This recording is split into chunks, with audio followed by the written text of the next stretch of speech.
నమస్కారాలు తెలియజేస్తున్నాను.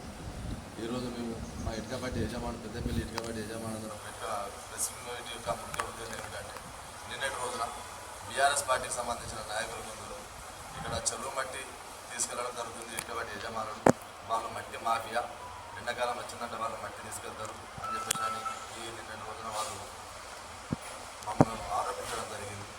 మరియు ఇప్పుడు ప్రజెంట్ ఉన్న అధికారులను కానీ మరియు నాయకులను కానీ మళ్ళీ ఏదో తప్పు చేస్తారన్న ముఖ్య ఉద్దేశంతో వాళ్ళని కూడా వాళ్ళని ఆరోపణలు చేయడం జరిగింది. దానికి మేము ఏమంటున్నాము, ఇటుక బట్టి అనేది కానీ రియల్ ఎస్టేట్ అనేది కానీ ప్రెషర్లు అనేది కానీ బిజినెస్ సంబంధించి ఏమైనా కానీ ఇదంతా నిరంతర ప్రక్రియ.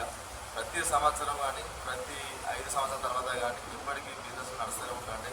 గవర్నమెంట్ ఈ రోజు కాంగ్రెస్ ఉన్నది, దీనికంటే ముందు 10 సంవత్సరాలు టీఆర్ఎస్ గవర్నమెంట్ ఉన్నది, దానికంటే ముందు టీడీపీ గవర్నమెంట్ ఉన్నది. అప్పటి నుండి కూడా ఇటుక బట్టి అనేది నడుస్తూనే ఉన్నాయి. ఇది మాఫియా అనేది ఏమి కాదు. మేము తీసుకెళ్ళి ఇటుక బట్టి యజమాని మట్టి తీసుకెళ్ళి ఇంకా వేరే ఎక్కడ అమ్మేది ఉంటే దాన్ని మీరు మాఫియా అనండి. అది మా సొంత ఉపయోగం కోసం మాకు బిజినెస్ ఉంది కాబట్టి మా బిజినెస్లో అదొక పార్ట్గా అంటే మట్టి మాకు అవసరం కాబట్టి మేము తీసుకెళ్ళడం జరుగుతుంది.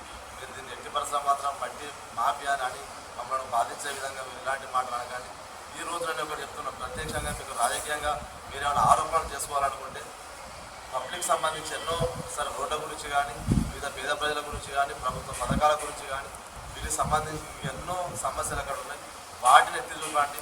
వాటిని ద్వారా సూచనలు ఇచ్చి అధికారులను కానీ ఇప్పుడున్న నాయకులను కానీ వాళ్ళతో పాటు పనిచేసే ప్రయత్నం చేయండి. మీకు మంచి పేరు ఉంటుంది, వాళ్ళకు మంచి పేరు ఉంటుంది. కానీ బిజినెస్ చేసుకునే వాళ్ళం మేము బిజినెస్ చేసుకుంటే ఇల్లు కట్టుకుంటాం. మాకు ₹1 ఖర్చు పెరుగుతుందంటే ఇది మా మీద పెరిగినట్టు కాదు. రేపటి రోజున ఇల్లు కట్టుకున్న ఏ వ్యక్తి ఒక వ్యక్తి ఉన్నా కానీ ఆయన మీద మేము బాటను వేయవలసి వస్తుంది. బిజినెస్ చేసుకునే వ్యక్తి ఎప్పుడు కానీ మేము కాదు ఎవరైనా కానీ నష్టపోవాలని ఎవరు అనుకోరు. ఏదో విధంగా దాన్ని లాభం పొందాలని ఆలోచనతో ఉండరు.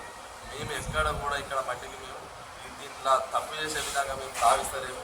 అక్కడ గవర్నమెంట్ ఎంప్లాయీస్ ఉంటున్నారు, ఇరిగేషన్ డిపార్ట్మెంట్ ఉన్న వాళ్ళ లస్కర్ ఉంటున్న వాళ్ళ ఏఈలు ఉంటున్నారు, జీపీ నుండి వాళ్ళ జీపీ ఉంటున్నారు. వీళ్ళందరి పర్యవేక్షణ ఏఈలు డిఈలు కలెక్టర్ గారు వీళ్ళందరి పర్యవేక్షణలో భాగంగా పోలీస్ డిపార్ట్మెంట్ వారి పర్యవేక్షణలో భాగంగా మట్టి నడుస్తున్నది. కొంతమంది 16 టైర్లు అంటున్నారు. ఈరోజు మేము ₹100 మట్టి కొంత తీసుకున్నారు 200 టిప్ల వరకు. మా పెద్దపల్లికి సంబంధించిన బండ్లని పెద్దపల్లి కమాండ్ నుండి వెళ్ళి ఇటువైపుగా ఫ్లైఓవర్ బ్రిడ్జ్ వరకు వెళ్ళినాయి. అటు కాటంపల్లి సుల్తానాబాద్ సంబంధించిన బట్టీలన్నీ సుల్తానాబాద్ టౌన్లో నుండి వెళ్ళినాయి. సుల్తానాబాద్ టౌన్లో సీసీ కెమెరాలు ఉన్నాయి, పెద్దపల్లి టౌన్లో సీసీ కెమెరాలు ఉన్నాయి.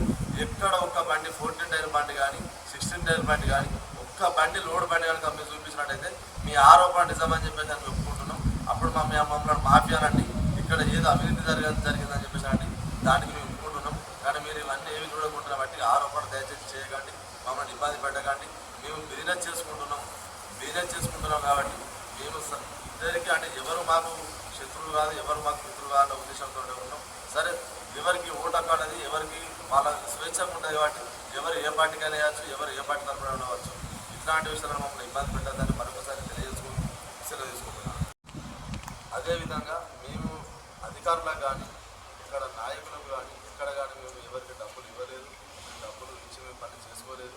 సరే ఎక్కడైనా కొద్ది గొప్ప ఊళ్ళలో ప్రాబ్లం ఉండేది ఉంటే వారు మేము ఎందుకంటే ఒక బండ్ల ఫ్లోటింగ్ ఎక్కువ 5-6 బండ్లు నడుస్తాం. ఆ విలేజ్ వాళ్ళు కూడా ఏమనకపోతారు, ఇన్ని బండ్లు నడుస్తున్నాయి మాకు ఇబ్బంది ఉందంటే వాళ్ళని మేము ఏమన్నాం అంటే సరే వాళ్ళు దుమ్ము ఉండదు మాకు ఇబ్బంది అవుతుందంటే వాళ్ళకి ఏదో విధంగా వాళ్ళ ఊరికి హెల్ప్ చేయాలని ఆలోచనతో మా సొంతంగా మేము ఏమన్నా మాట్లాడుకున్న ఊరి ప్రజలతో మాట్లాడుకొని సామరస్యంగా తీసుకెళ్ళాం. కానీ మేము ఎక్కడ కూడా అధికారులను ఇంకా వేరే విధంగా మా బలం ఉపయోగించి తీసుకొచ్చుకునే దురాంకారంతో తీసుకొచ్చుకునే ప్రయత్నం ఎక్కడ కూడా మేము చేయలేదు, చేయబోము కూడా తెలియజేస్తున్నాం.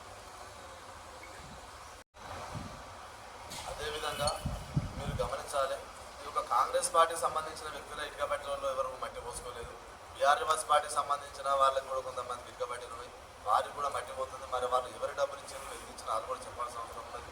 బీజేపీ పార్టీకి సంబంధించిన వాళ్ళకు ఇటుక బట్టీలు ఉన్నాయి. అంటే ఈ ఆరోపణ చేయడం అనేది చేయగానే సరిపోదు, దాన్ని నిరూపించుకోవాల్సిన బాధ్యత కూడా ఉంటుందని తెలియజేస్తున్నాను.